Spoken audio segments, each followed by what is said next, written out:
darkmyths.org and Neopolis Media Group proudly present to you the Lone Gunman Podcast, featuring your host, Rob Clark, where research comes to shine and myths come to die.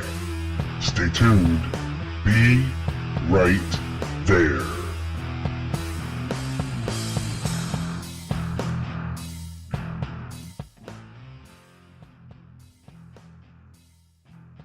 What's up, everybody? Welcome to the show. This is episode number 147 of the Lone Gunman Podcast, and I'm your host, Rob Clark. And I told you he'd be back. Bart Kamp, researcher extraordinaire, is back with me this week with some more from the recent Dealey Plaza UK conference from the weekend of April 28th and 29th. Bart, what's happening, my man? Hello, Rob. Hello, listeners. Thank you for having me once again. Yes, it's always a pleasure to have you on the show. You can check Bart out at prayer-man.com for all things relevant. You've heard him on the show many, many times, and the things that he's researching are always very interesting, and he's always bringing us some good stuff here to the show. And this week is no different, and we're going to be talking to Mr. John Newman today on the show. But before we get to John, I wanted to ask you a little bit about what else went down at the Dealey Plaza conference there. Yes, right. It's a 2-day seminar. We do it every year. If I'm not mistaken, it's been going on for almost 20 years, of which the last 16 have been in Canterbury, in Kent. And it's been great fun. We had Barry Keane opening, talking about Harold Skip Rydberg. That was followed by me with the participants in the interrogation of Lee Oswald. And the second half was the legal representation side of Lee Oswald while he was in custody. That was good fun. And then after that, we had Larry Hancock. Larry is almost on every year, and every year he brings a really, really good story. He's great. Yeah, he's great. He's just, you just sit down and just listen, you know. Yeah. And it's got that same vibe as his book. Was it Someone Would Have Talked? Yeah. It's got that same vibe, his talk. And this time it was quality. It was about ZR Rifle and William Harvey and QJ Wynn. And yeah, it was just most interesting. Of course, he talks about the identity of QJ Wynn. And then after that, I did a Q&A with Malcolm Blunt, which we heard last week. And yeah, that was just great. It's fun to talk to Malcolm every time. And that was day one. Then we had our dinner in Abbott's Hotel, which was not bad. It's quite nice, a nice location. Apparently, it was also the location about 6 years ago. And I had a dinner there. I wasn't a member then. But yeah, it was good fun.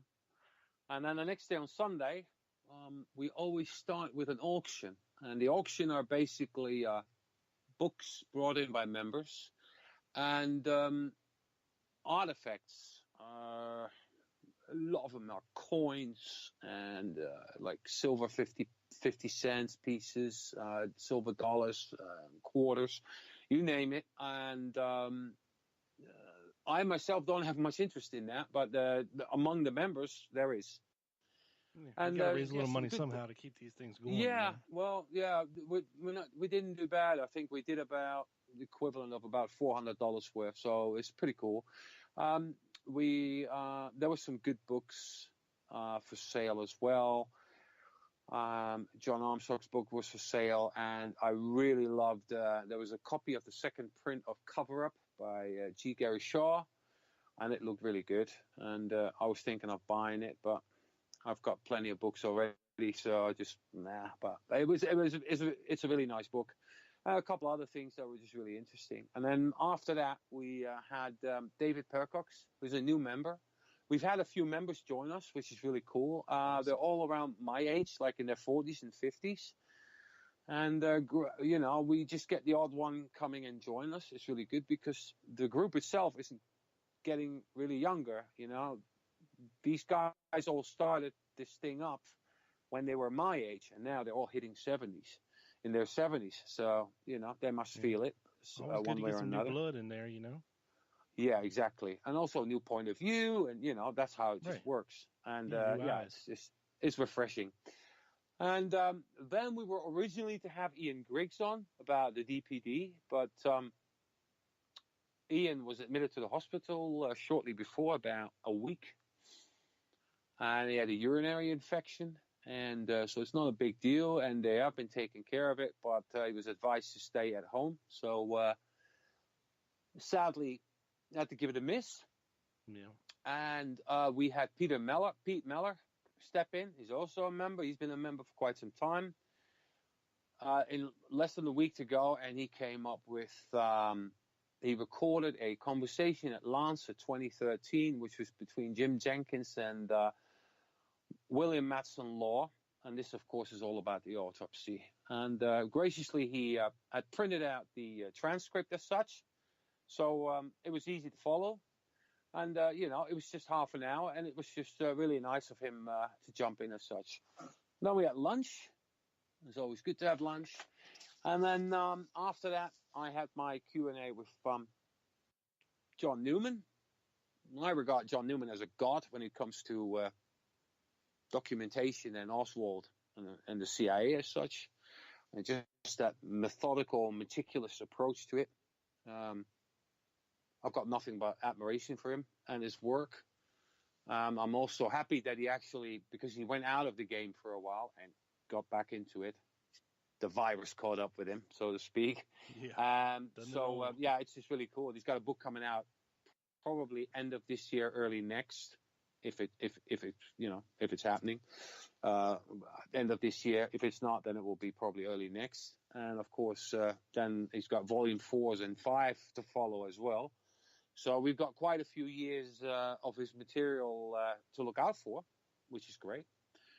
And that's where the angels tread. Yeah. This series. And I think this next book is called Into the Storm. It's got this wicked cover with the White House on the front with a lightning bolt hitting it as such. I like the cover. It's really cool. A couple of weeks ago, he threw out a chart about Vesiana, which I will discuss with him as well. Once in a while he throws a nugget here and there on Facebook, and he gets quite as soon as he posts something, then everybody looks up and pays attention as such. Oh yeah. And I think, I myself take note of his work, not just of his work, but also of his method and what he does and how he approaches it as such. And he's very, very thorough. You can't really fault it, actually, in all honesty. Yeah. I think I know first that became aware of him like when he did was it Oswald and the CIA back in the 90s. I've got that. I've got his first version, and I read that, and it's a great book, And the JFK in Vietnam as well. It's just a fantastic book as well. It's And I will tell awesome. you, this where Angels Tread series is. Yeah. I tried to read volume 1, and a lot of it is above my pay grade. They're getting into a lot of Cuba specific things and agency specific, and not a lot necessarily assassination related. I guess he's laying the groundwork for his ultimate conclusion, but still highly recommended, and you can get them pretty cheap, on Amazon. Really? Well, I myself,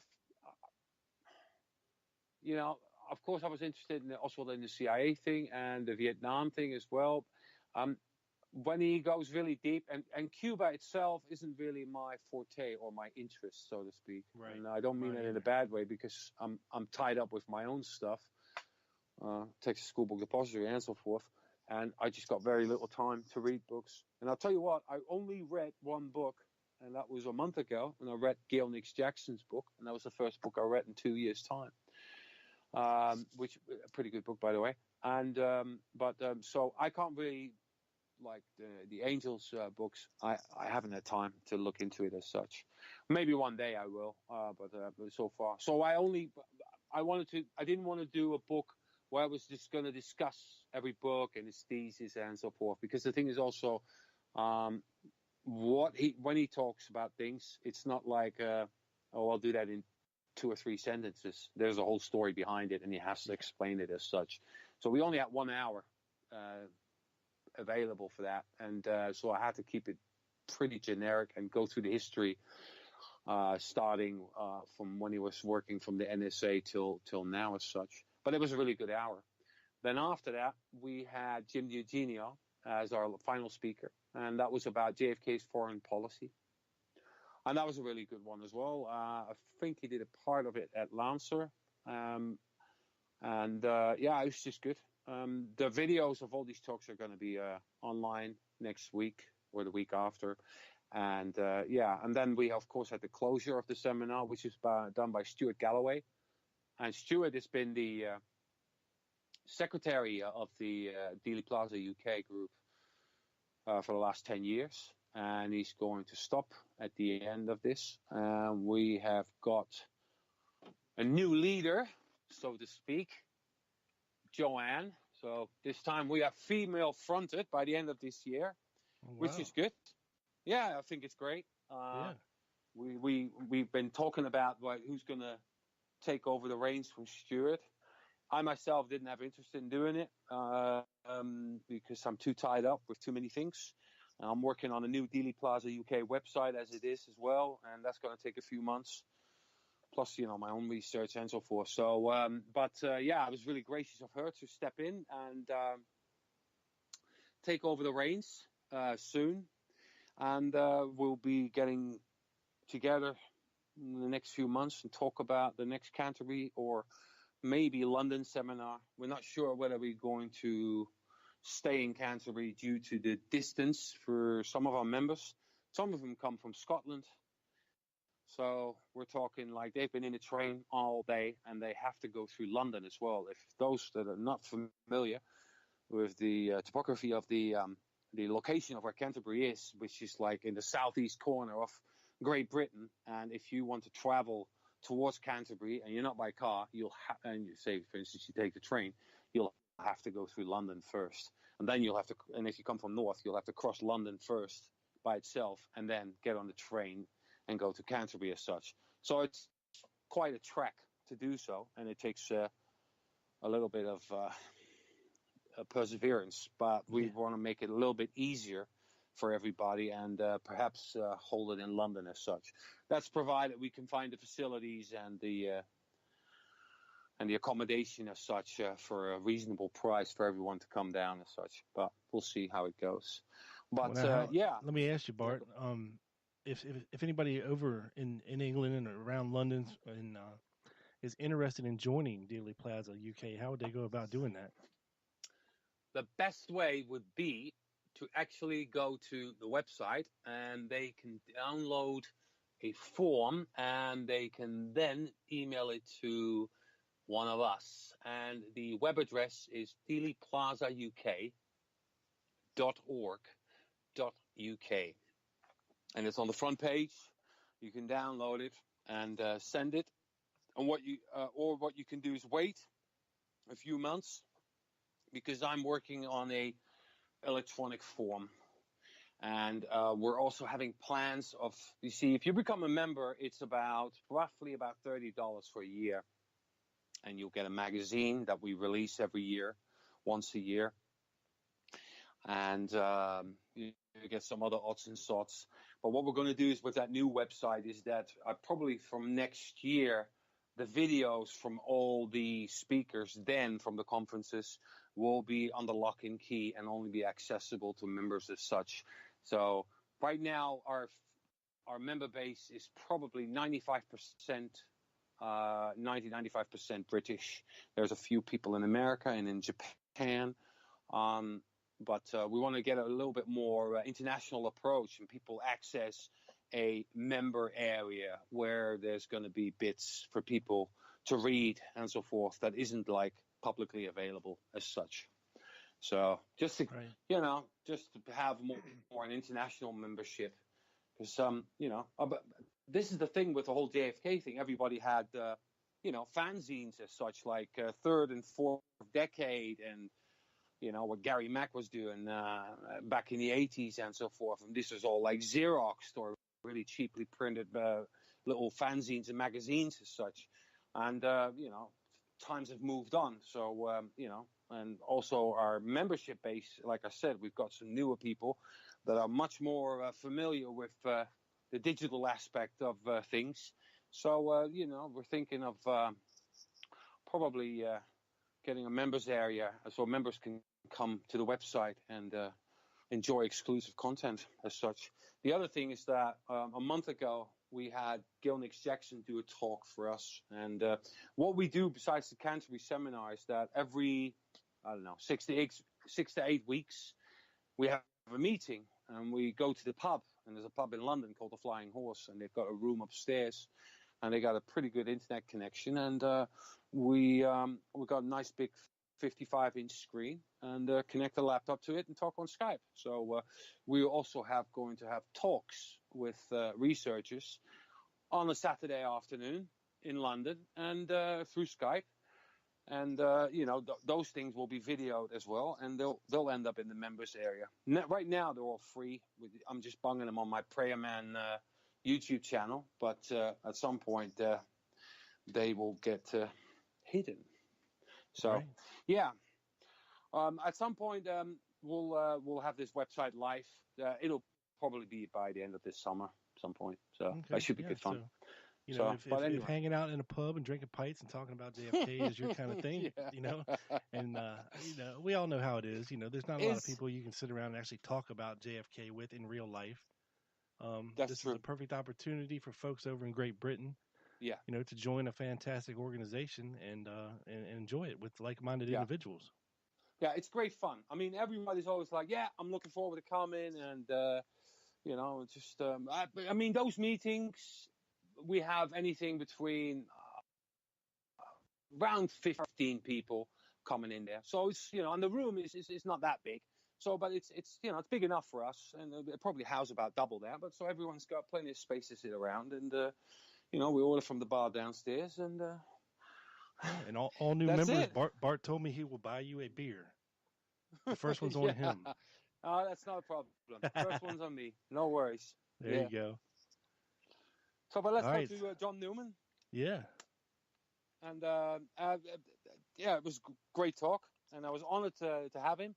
And last but not least, I'd like to thank Alan Dale for his assistance in for us to obtain him and make him available to us to talk to us. Yeah, it was great. Awesome. Thank you. Thank you, Bart, for bringing him on our show and letting the whole world hear it. So, without further ado, people, check out Bart at prayer-man.com, and you can join Dealey Plaza UK at dealeyplazauk.org.uk. And here is Bart's talk with John Newman. Enjoy.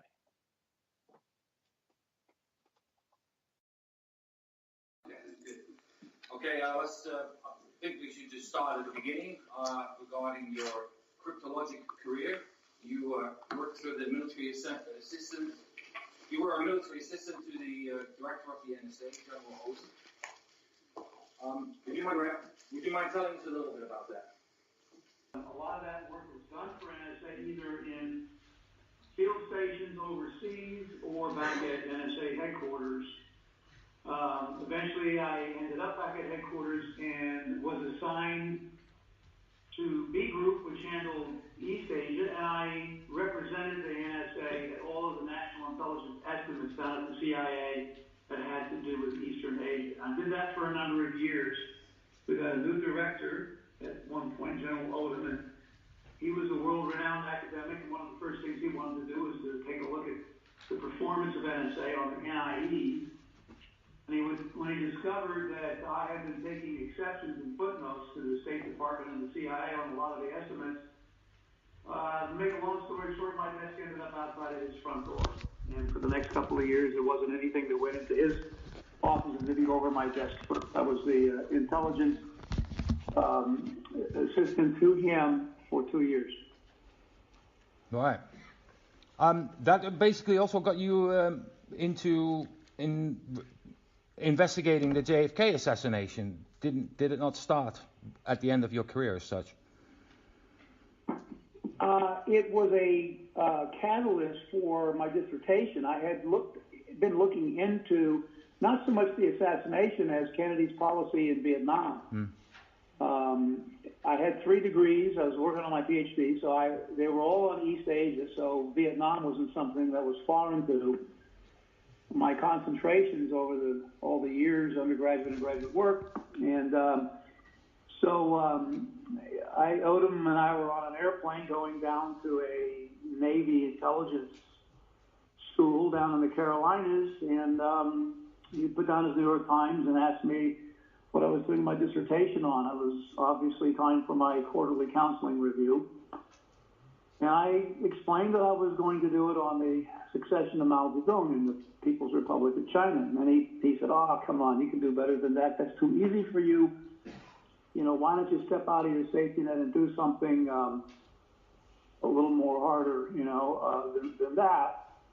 And it is a tradition in American academia anyway. I think it is in Western academia as well, which is at the dissertation level to break new ground or overturn orthodoxies and or both. So I said to him, "All right, what if I told you that Kennedy was pulling out of Vietnam at the time of his death?" And he thought about it for a while and said, "Well, if you could make a good case for that, that'd be a great dissertation." And that was the end of it. That night when we got back, I called my dissertation advisor, Dr. Thornton at GW, and the rest is history. All right. And then, of course, it led me eventually into the assassination as the years go by afterwards, yeah. Right. So you wrote your first book, JFK in Vietnam. And That's right. I just don't know, did the book come out before JFK the movie, or did it come out after JFK the movie? It came out the same weekend. Right. I wrote 10 scenes in the movie that came right out of the book. Right. And I was involved with Stone directing the scenes that I had written during the previous summer. There were 2 attempts to suppress my book.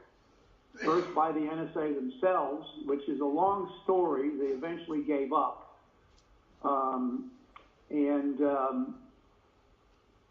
It's a fun story to tell, but it would take time, so I'll just leave it at that. They eventually failed. I called their bluff. Right. They didn't want me to be in front of the press corps, the press junket at the premiere of the movie, telling the press corps that NSA was trying to suppress my book. So they threw in the towel, but not my publisher. Warner Books eventually pulled the book, hid it in a warehouse, wouldn't return my phone calls. And this went on for some time, and I ended up getting a request from Jamie Galbraith, one of the 3 Galbraith sons of John Kenneth Galbraith, who was an economist like his father and teaching at University of Texas in economics, and wanted to use that book on the syllabus of a graduate course he was teaching, and couldn't do it because it wasn't available. And so we met at some point, and he asked me if I would mind if his family looked into it, and his father knew Hillbox Jr., the CEO and chairman of Time Warner Inc., which is a step above Warner Books. And so they told him what had happened, and he said, "It's a scandal." And so he called the president of Warner Books, and next thing you know, I get a call from the president of Warner Books wanting to know how I want to settle the thing. Am I going to sue, or what am I going to do? What they had done was illegal. Anyway, I just said, "Give me my rights back, and we'll call it quits." And they did, and I got my rights back. Right. And I waited 26 years to do another edition of the book. That came out this last year. Right, yeah, I'll get back to that later. I just there was one thing I would like to add with regards to the book JFK in Vietnam. You got a couple of really favorable reviews from some heavyweight people. One of them is Arthur Schlesinger, who did it for the New York Times Book Review. But a certain Mr. Colby praised it as well, didn't he? That's right, he did. What did he actually say? So, he said it was like the others, that it was, one of the most authoritative accounts of Kennedy's Vietnam policy, the same thing that Schlesinger said. Actually, it was interesting. That's what got Jamie Galbraith's interest, because he looked at the back of the book. He got one early on before Warner Books suppressed it. He couldn't believe the juxtaposition of Colby and Stone, actually. Schlesinger wasn't on the back of the book with the blurb because Warner Books suppressed his very nice page 1 review in the New York Times. I didn't know that they had done that on purpose, but I found that out later. But we do have it now, and so in the new edition, the 2017 edition, the Schlesinger blurb is on the back of the book. Right. I got a question regarding your methods regarding your work. You've got a rather chronological approach to your work. Is this a remnant from your cryptologic career at the NSA, that to go through something and basically investigate as such? Is a chronological approach necessary? Well, I think it is in social science and in history, and I'm a credentialed historian. It makes a lot of sense, and it's how you do police work. No, this is a murder case, and instead of just looking at one aspect that may interest you, a murder investigation starts at the very beginning, and everybody who was involved, whether tangentially or deeply involved, and where they lived, where they were born, where they went to school, their finances, every time they crossed the border, all that stuff has to be looked at. And so I had written, as you know, Oswald, the CIA at some point many years ago, and redid a new edition in 2013. And then I took a vacation and did a book on yogic mysticism and the Gospel of Thomas for about 6 years. And then came back to the case and decided that I really had to make a decision. I wasn't ready to write a book about the case. It was either all in or all out. And all in meant just basically taking the tablecloth and all the dishes and yanking it off the table and going back to square one and start at ground zero, OSS, the old CIA, and all that stuff, and look at all the characters that developed later on, having an indirect or a direct association, as we think, in the way events turned out in Dealey Plaza years later. And I'm painstakingly, methodically making my way through it very slowly. It's not really exciting for some researchers who feed at certain water coolers that they like, but for me, I'll get back into 63 in Volume 5. That's going to be in 2022. So I'm now motoring in through 61 and 62 in Volume 3. That's where it stands. Right. I just want to step back a little. We'll go back to Oswald and the CIA. And in 1999, you did a talk at the Lancer conference. And you gave the whole Mexico City thing a new interpretation. My question is really simple. Was Oswald in Mexico City? And if so, what did he do there? My answer to you now is I'm an agnostic on that.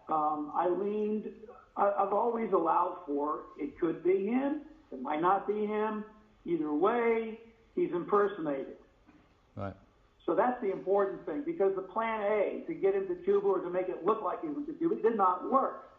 And so the impersonation on the phone was meant to fill that gap so that you could have this legend that would pop up on 11/22/63 that connected him to Castro and the Kremlin. So whether or not he's the one who was there, he wasn't making those phone calls. Anyway, of course, this is a perennial question. Everybody wants to know, what do you think about, was it him or not? I don't care.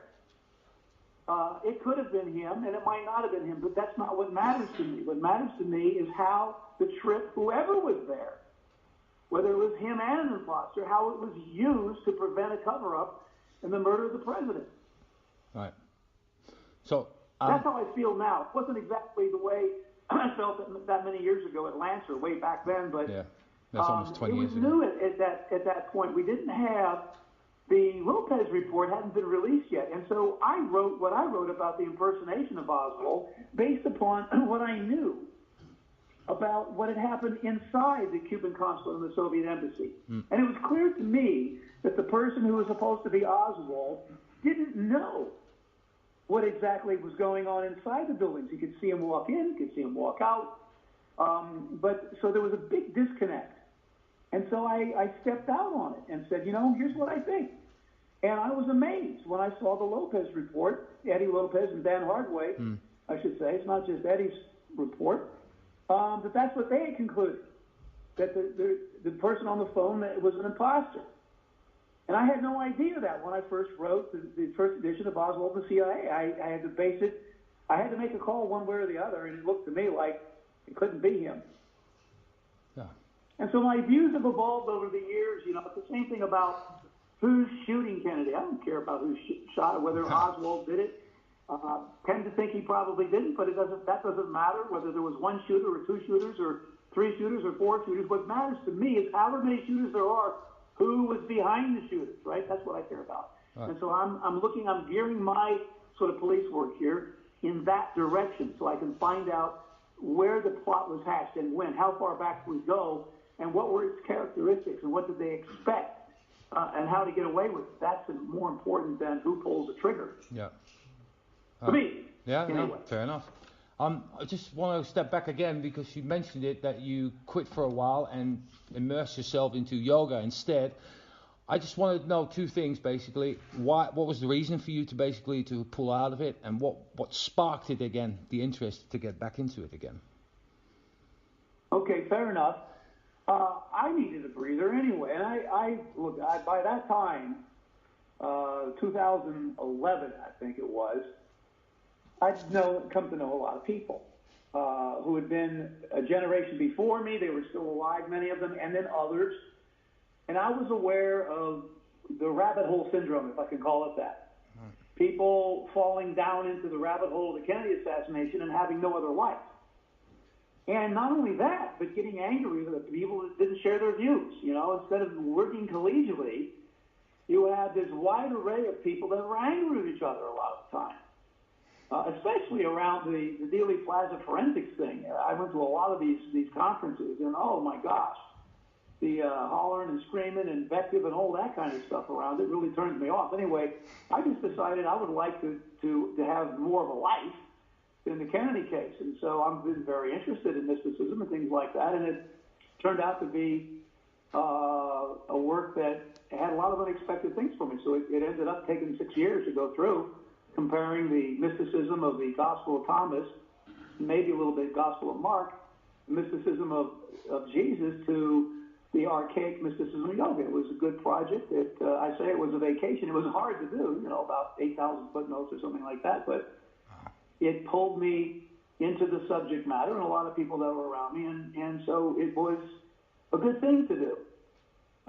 What pulled me back into the case later, I was helping somebody out who's anonymous right now, who this person will publish eventually, and was helping out, and it had a lot to do with June Cobb and other Phillips and other personalities that many of us have come to know and not like very much, but love the fact that we still have them to study and look at all their documents and that sort of thing.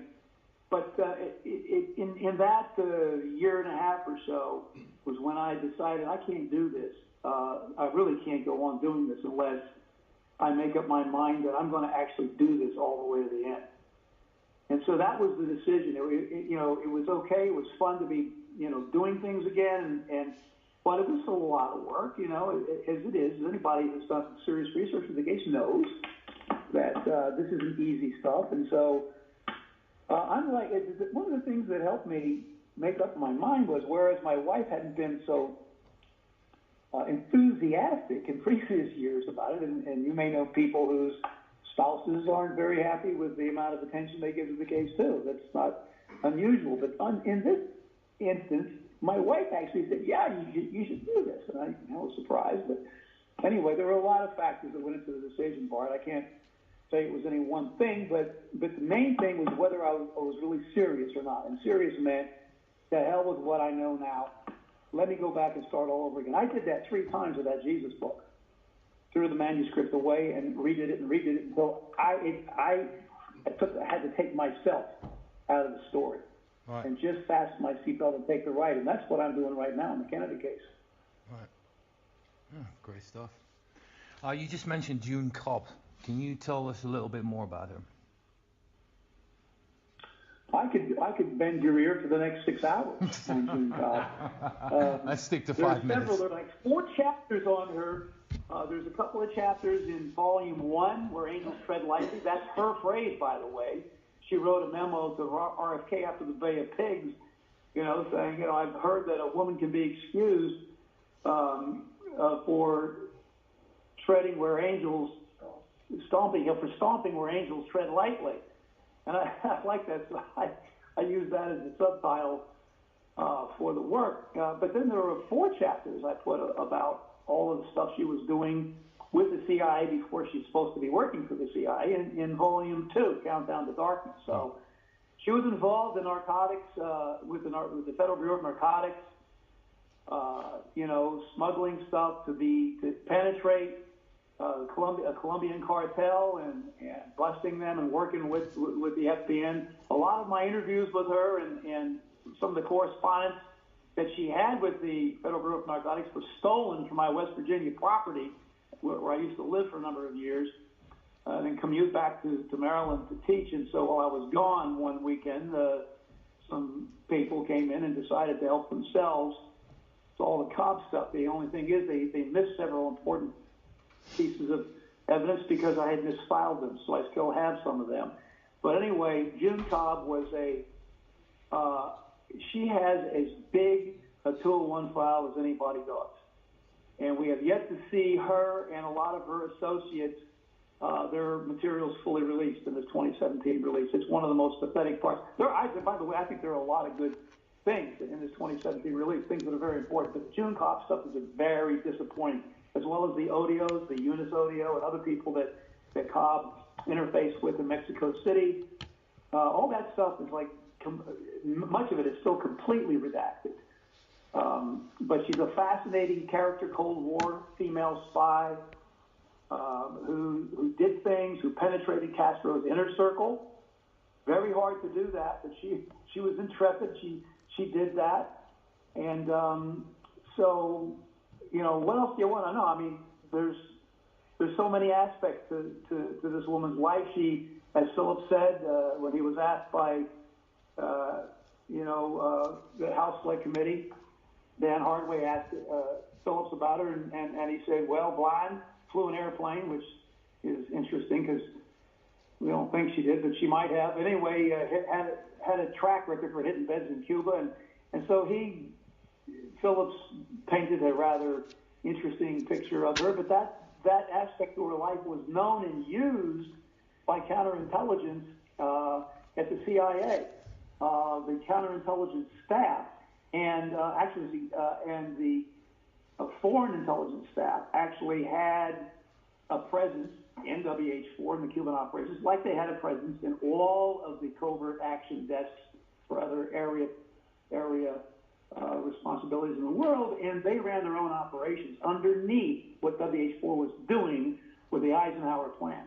And at the top of the list, we have some documents on that, but at the top of the list was a lady of questionable repute who had contacts all through the upper echelons of the Castro regime, and that was June Cobb. So anyway, she's a very interesting story, but for me, it's not the end and be-all of the universe. The whole universe does not revolve around June Cobb, but her story is worth telling, and the people that she intersects with are a lot of people that many of us researchers have been researching for a long time. So it's useful, and I look forward to the day, if it ever happens, when we get all our stuff declassified. Right, cool. Just jumping forward regarding the document releases of 2017, you said that there's a lot of good stuff. I myself haven't looked at the CIA stuff. I've looked at the FBI stuff, but could you just summarize what's good about it? I mean, we know what's missing. I mean, Jeff Morley hammers on about that, and quite a few others, what files are still redacted and so forth. But can you tell us a little bit what nuggets you may have found in the last batch that's been coming out? Again, again, I could probably talk to you till the next 4 or 5 hours. Another 4 hours. So let me just pick a couple of things out. Sure. First of all, one of the things that I've been doing in this new series is to break as many cryptonyms and pseudonyms as I can. And in the appendices at the back of my books, you'll find hundreds of them that were never known before publicly and that I was able to prove through very painstaking work and going through documents and comparing stuff that, in some instances, that had been accidentally released, which we love to find those kind of things. Mm-hmm. So I want to know who's behind or what operation is behind every single CIA cryptid.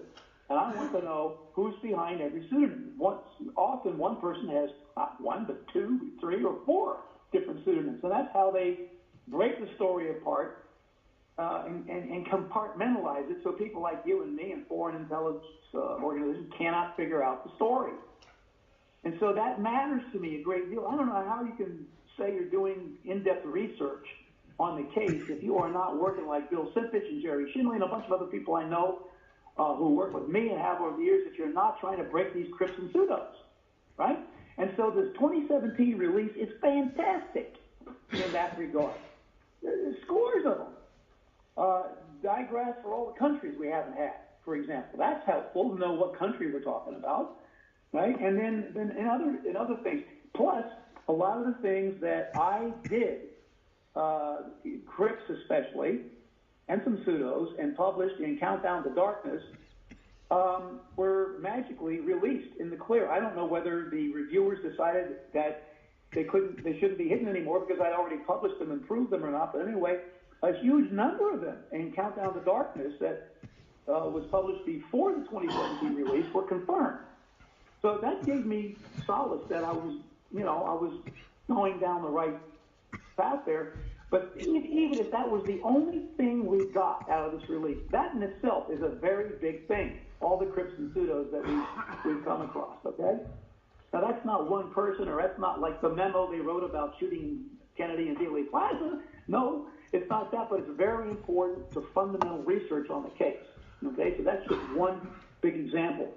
To get specific, some specific examples, there's a guy by the name of Emilio Rodriguez, Americo Rodriguez. He was the best stay-behind guy we had. He ended up, he was a dual citizenship.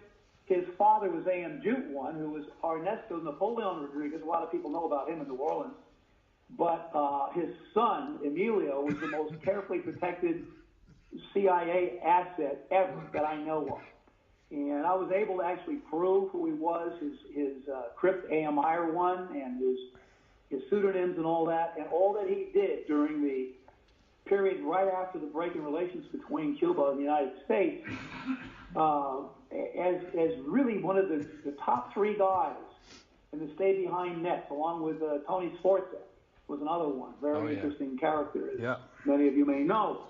But he and Emilio and another guy by the name of O'Malley, who was an MRP guy and a CIA contract employee, were running all the stay-behind nets.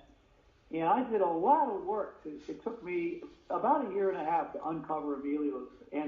And some of the guys in the very first release, way back, I think it was in July of 17. It was before October 26th. All that work I did, they put it out. It was there and more. Gave us like the stay behind agent networks, and there he was in the middle of everything. It was a lot of fun to see that stuff all ended up being right. More recently, I've been working in Volume 3 a lot on Vesiana and a lot on the Senko stuff and the KGB CIA spy wars. And there is a ton of stuff relevant to very important parts of the Vesiana story late in the game. And I'm talking about Bolivia and Chile, the plot to assassinate Castro there on a trip to Chile in 1971, and Vesiana was involved in that. But I have written and I have made presentations at James Madison University, at Lancer, and more recently in San Francisco on Vesiana and on my new work on him. I've put out in public a lot of the stuff that's in Chapter 3, which deals with Vesiana's years 59 to 61 and all the completely amazing, untrue James Bond type stories that he told about him and Phillips then, and I'm just now finishing up his work with the U.S. Army in 62 and 63 during the Cuban Missile Crisis. And there are very important aspects of this whole long story that ends up, with him in prison for cocaine smuggling that he probably didn't do. And it's in prison that he made up the whole story that he superimposed back on all these other acts of the play, probably including the dessert that everybody so loves, the meeting in the Southland Hotel in Dallas, Texas, with Wayne Phillips and Oswald at Vesiana. I'm not going to deal with that until Volume 5, by the way, so anybody expects me to go ahead and jump in the middle of that one, sorry, I'll talk to you when I get to Volume 5 on that. But what I am doing is laying out what I think was behind all of it, and that was being put in prison for a few years, way down at the end of the line. Now, to get back to your question, so what has that got to do with 2017 release? A lot, because one of the key characters that was, in fact, the person closest to Vesiana in the world was a guy by the name of Felix Zabala Mas in Puerto Rico. And Felix ended up being part of the anti-Castro assassination plot later on.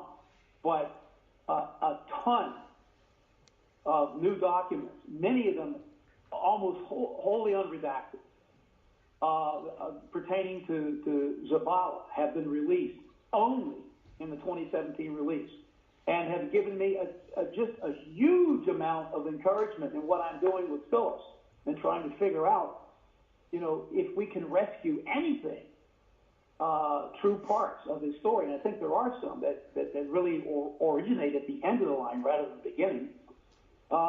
So that has been, I have 4 or 5 linear inches of brand new material on Zabala and Vesiana that came out of the 2017 release, okay? That much.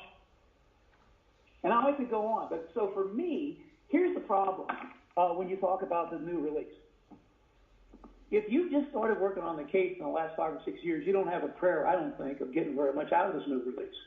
You have to understand that before this new release, there were 5 million pages that they gave us. And unless you've been actually working for a long time in those 5 million pages, how can you look at some of these, still redacted and very skimpy things in the release and make anything of it? You have to take the stuff that's in the new releases and you have to compare it to what we know is in those 5 million pages. And there are very good things at Lansdale, which I'm working with on the Vesiana stuff, and other things about Lansdale and Mongoose and things like that you have to have the right documents from the previous releases that you can set side by side next to the new documents, or they don't make any sense. Right. So, it isn't that you have to be Albert Einstein.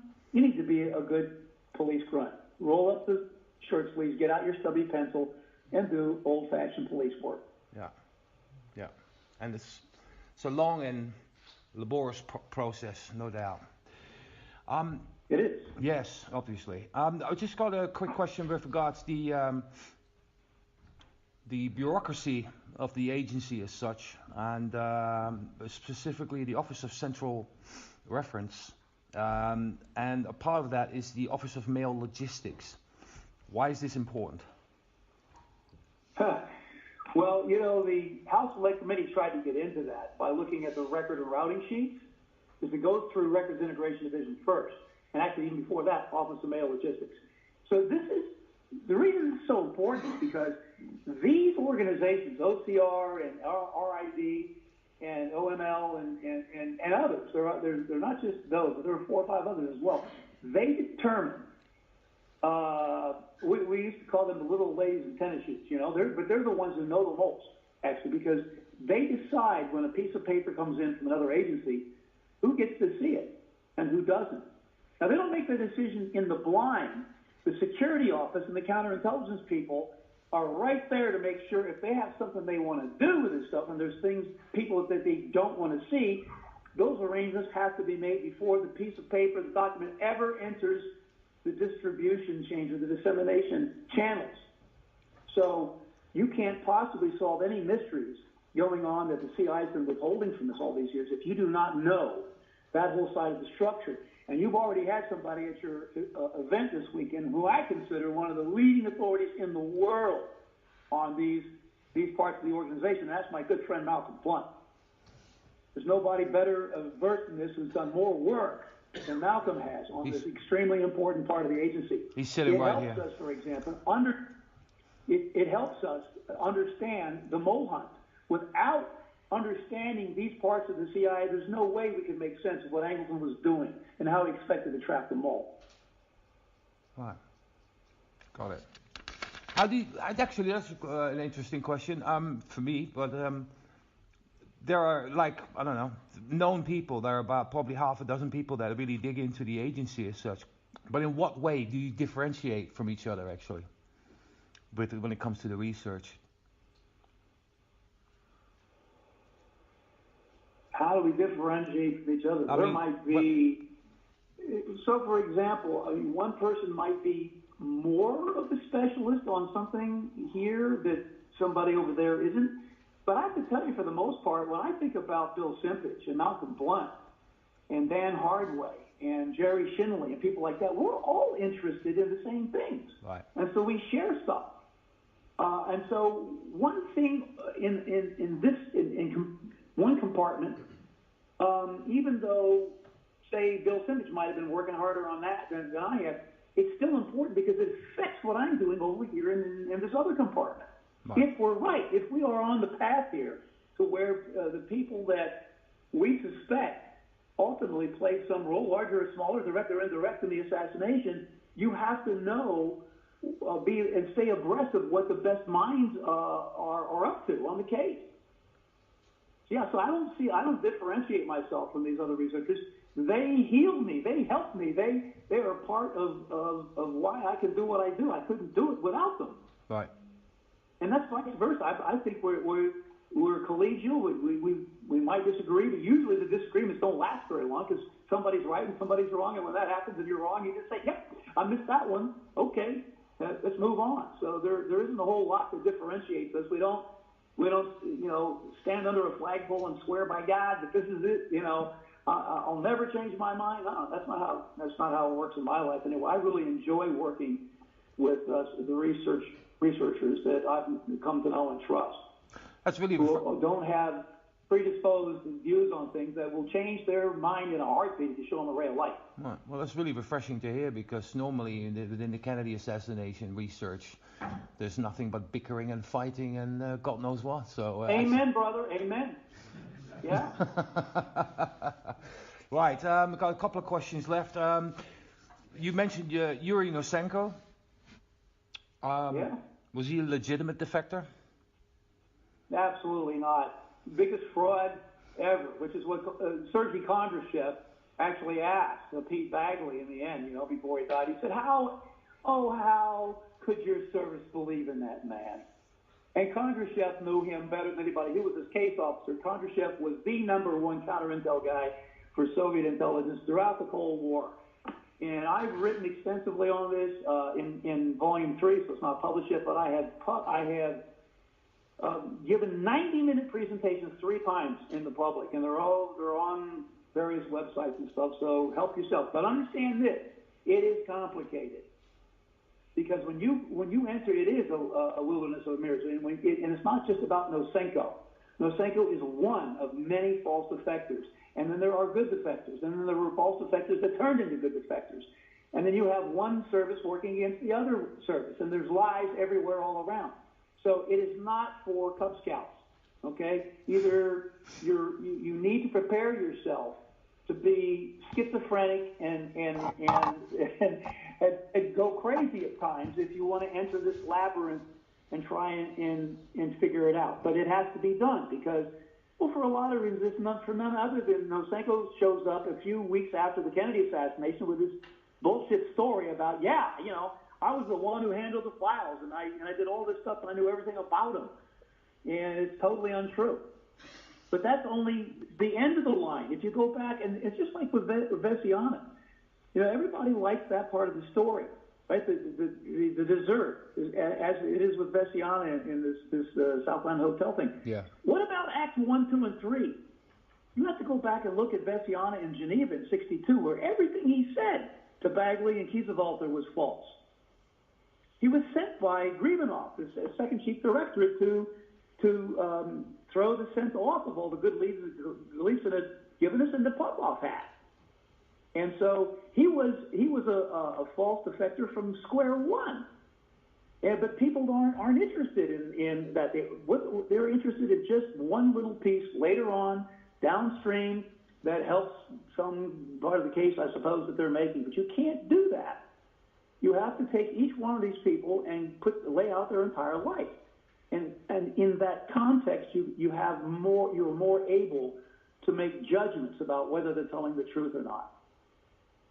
Right. Well, you've mentioned Vesiana twice already during this talk. I remember you 2 weeks ago posting something on Facebook with a little picture of a list of quotes and dates as such, and it got quite a response amongst JFK research folks. And this is coming out in your book in December, isn't it? You've got 2 chapters on it. Into the Storm, is that correct? Right now, I've got 2 chapters on Vesiana, yeah, but this chart that you're talking about will take you more than a few weeks, a couple of months to actually figure out. And that's why I decided to go ahead and put it up now, to give people who are interested a chance to get to work on here. The thing that jumps off of this page, this chart, is the fact that the JFK research community was asleep at the switch on this Vesiana story. And this particular chart takes one item, which was the date of the first meeting that Vesiana had with a guy he called Bishop for a long time, then eventually at the very end said he was David Phillips. And that's all over the map. That changes time and time again. It's actually stable for many years until the Bethesda, Maryland AARC conference of 2014, and then his book Trained to Kill. Yeah. And so what happens is you realize that the only person who figured it out wasn't Dick Russell or Tony Summers or others in our midst who have written about Vesiana. They all stick with the wrong stuff. But the right stuff started to come out, the evidence, when the files were released. Right. The act was passed in 92, but it isn't until the end of, actually in 94, when NARA 2 starts filling up with all these documents. And Fabian Escalante sent his little spies from the Cuban interest section, of course, up there to look at those files. And of course there it was. It was wrong. You could not have this first meeting taking place in mid-1960. Phillips wasn't anywhere around Cuba. He was back at headquarters with his hands full, all kinds of stuff on the Eisenhower plant. Anyway, Fabian Escalante figured it out. But all the Americans and Brits that were working on this, they went into their second editions of their books and didn't look at the documents and didn't update anything. And so, I sent this chart to Dick Russell. He looked at it for about 3 or 4 minutes with the information and said, "You're right. Wow, we got it wrong." Yeah, no kidding. And so it's just another example of why you can't just go to the sweets, your desserts. You got to eat your meat and potatoes first, your vegetables. Acts 1, 2, and 3. And so that chart gives you a roadmap to how bad the research community really got this and fell for this story that Vesiana put together. And I believe it was all put together years later in jail, 73 to 75, cooling his heels for alleged, I think it was a trumped-up charge, cocaine trafficking. And, that's as short a period of time as I can explain why I put this chart out there. Right.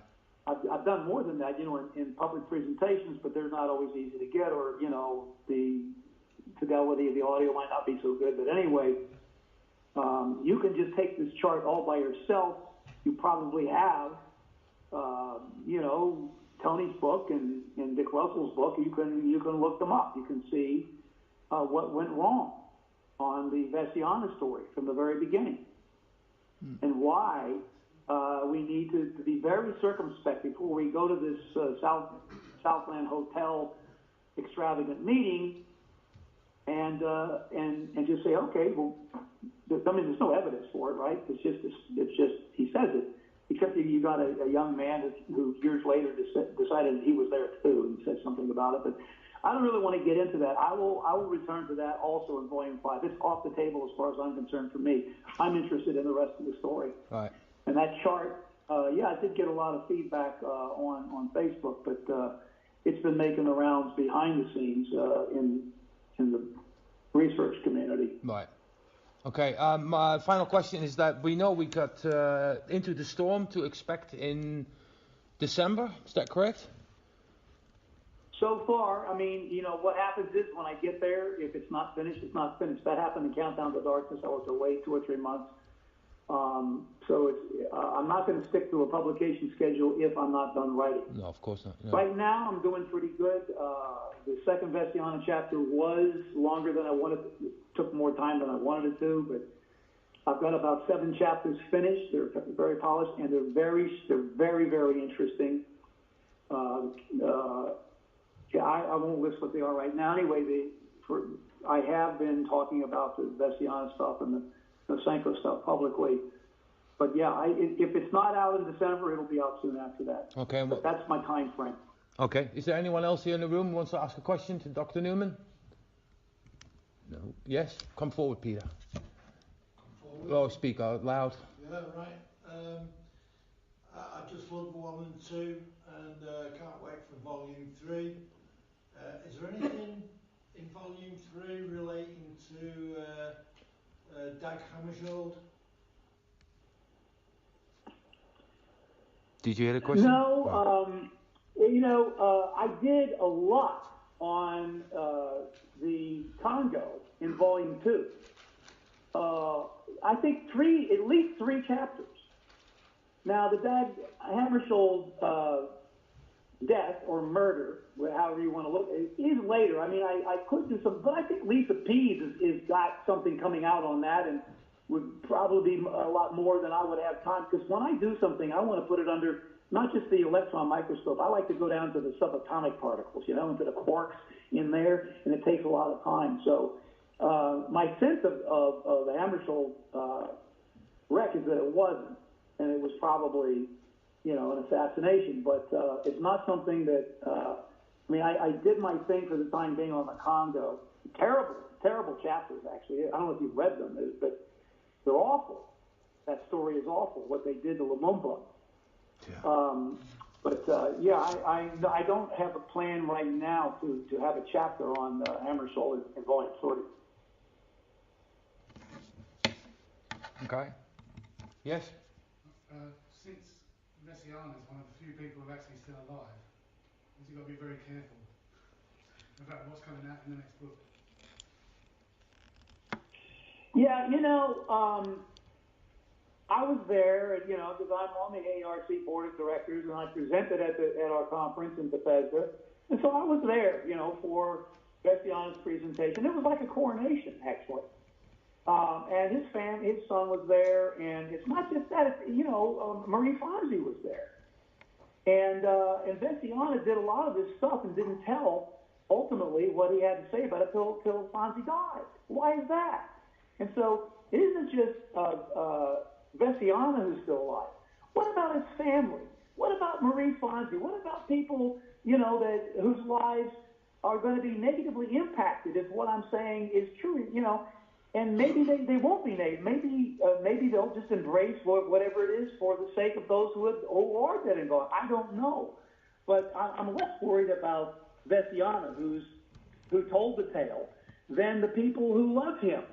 And Fonzie and his family that is left behind here. I worry about them. Okay. No one else? No? Okay. All right, Dr. Newman, thank you very much for your time to talk to us. You're welcome. Thank you.